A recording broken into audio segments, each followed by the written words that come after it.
we are here on the day that Nick Griffin of the BNP, the fascist, racist, whatever you want to call them, BNP, are actually going to be on Question Time. And we thought we'd come down here and see what was going on. Now, there's a protest actually going on right behind me. But everybody is here just as an outcry to the BBC, putting the BNP on a national platform on Question Time. We're with the Portsmouth University Socialist Workers Society, and we've come down basically to say that these people who are a real threat to our freedom of speech and a real threat of violence in the future, they don't deserve the platform that they're being given by the BBC. And if anything, it's an insult to the black and Asian community of this country. Why are you down here, and what's with the interesting facial attire? I'm down here because I object to licence fees payers' money being used to give publicity to the racists, the fascists. I did a march for kids in Lewisham for black youth, and they put on the BNP site and the National Front site, this white bitch is doing a march for black kids. So I wrote on both their sites, my grandmother is from Jamaica, Garvey bloodline, how dare you? And I also offered to pay for them to have a genes test, which they all declined. So they all know my face. So I'm here just to show my face. The reason why I'm here is that we all fight united and stop racism and respect equality, respect every individual, nationality, whatever colour you are, you should be respected. Nick Griffin is being encouraged to come into West London, or anyway, he's been encouraged in general, you know what I mean? But this is where I live, and therefore I've got to come out here. If there's something against him and what he stands for, I'm coming out to support it. This BNP people's got a cheek, the government's got a cheek to even allow, like they said, they're not even a legal party because they discriminate against ethnic minorities and everything, and I just think they got a cheek. I'm here because I don't agree with the BNP and their message that divides black, white, Asian people, gay people and straight people. We reject that. We want Britain to be multicultural. We're all together and we all want the same things. So I'm here to reject that and to, support the different ethnic minorities that Nick Griffin says should leave this country. So today, we have made our voices heard. They're hearing us inside, and we should make it louder than ever before now. Get your voices up and go for it the last time. Black and white, unite and fight! Smash the BNP! Don't fight! Black and white, unite and fight! Smash the BNP! Black and white, unite and fight! Smash the BNP! Black and white, unite and fight! Smash the BNP! What really pisses me off is the fact that, it is 70% white people here, and people go, we don't care about the government, but if you look, it is white people petitioning. They don't believe in the BNP, so if we're here, at least justify our cause. Have you actually seen a lot of black people here? Is it more black people? Is it more white people? To tell the truth, there's actually more white people here.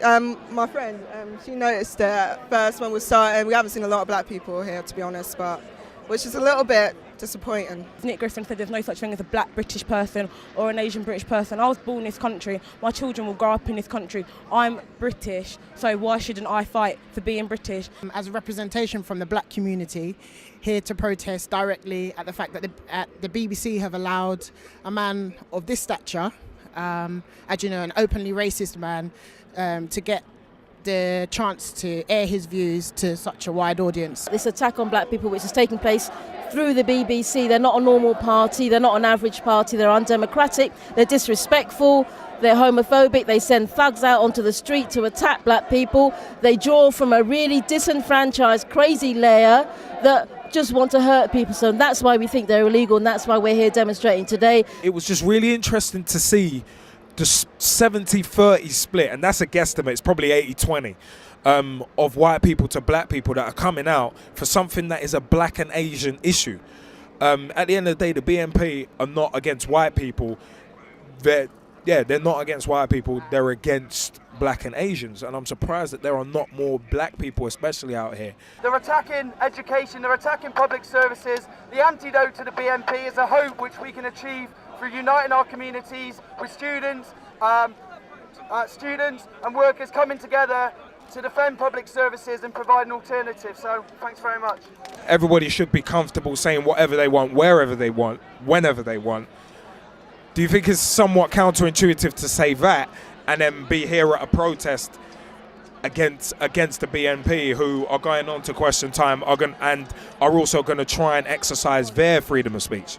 I don't believe that we should be allowing any organisations the freedom to intimidate other organisations. You can't have someone who's going to say things that are libelous, or that isn't covered by freedom of speech. You wouldn't put Abu Hamza on a question time. If someone's inciting hatred and violence and infringing on people's freedom, then no, I don't think that's covered by freedom of speech. So you don't give free speech to someone who's going to hurt black people, Asian people, Oriental people, trades unionists, socialists, even One Nation conservatives. You just don't give those people a platform. I'd be a hypocrite if I didn't say that freedom of speech should be to everyone, but the fact that the BNP, if they use any form of defamatory, i.e. slander, they can't be arrested for it. They are a thick fascist party. It's somewhat of a counterintuitive argument in my view that everyone's protesting against the BNP exercising what is a democratic right, which is freedom of speech. Democracy in order to smash it. Look at history. That's what Hitler did.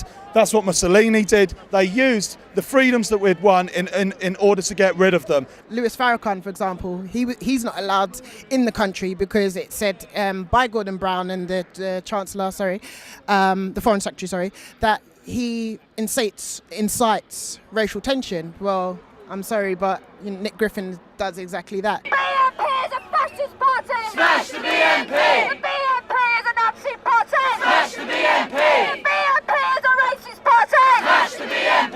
The BNP is a fascist party! Smash the BNP! It's not just about black and white, it's about human beings, all right? Because if he didn't go against blacks or Jews or whoever or whatever, he would have gone for people of some kind of other feature that he didn't like or didn't want or whatever else. And that's what racism is about at the end of the day, you know? At the end of the day, it doesn't matter how a person looks or whatever. That is a human being, you know? And at the end of the day, if there's people who think that other human beings shouldn't be around, you know, what is a free world, then that's wrong. It's as simple as that. As a BBC employee, how has this anti-BNP protest affected you today? Has it, or? Well, the anti-protests, I'm really pleased that they're here. For me, it was one of those kind of decisions that is made in your name, representing you, that you totally disagree with.